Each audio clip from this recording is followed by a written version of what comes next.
Good afternoon అందరికీ. మేమైతే వెజిటేబుల్స్కి సంతకు వచ్చామండి. ఇక్కడ సంతలో విలేజ్ నుంచి అన్ని వెజిటేబుల్స్ అన్నీ వస్తాయి. చాలా ఫ్రెష్గా ఉంటాయి, అలాగే తక్కువ ఉంటాయి. ఒక 1 వీక్కి సరిపడా నేనైతే వెజిటేబుల్స్ అన్నీ తీసుకెళ్ళిపోతాను.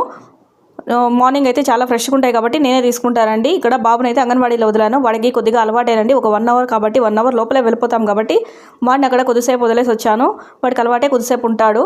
నెక్స్ట్ ఇక్కడ వెజిటేబుల్స్ అన్ని చూసుకుంటూ వెళ్తున్నాం. ఎక్కడైతే తక్కువ ఉంటాయి ఇక్కడ రోడ్ అన్ని బ్లాక్ అయిపోయాయండి. అంటే వెహికల్స్ అటు ఇటు వెళ్ళడంలో. ఇక్కడ పూలు అయితే 1/4 కిలో 70 రూపీస్ అండి. అంటే అన్ని రకాలు ఫ్రెష్గా ఉంటాయి కాబట్టి.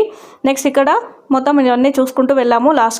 లాస్ట్ వరకు వెళ్తామండి. ఎక్కడైతే ఫ్రెష్గా బాగా దొరుకుతాయి అక్కడికి వెళ్ళి కొన్నిగా తీసుకుంటూ ఉంటాము. ఇక్కడ వాటర్ మిలన్ అండి 25 రూపీస్ తీసుకున్నాము ఒకటి. ఇక్కడ పూలు అయితే ఒక చెట్టు వచ్చి 100 రూపీస్ చెప్పారు.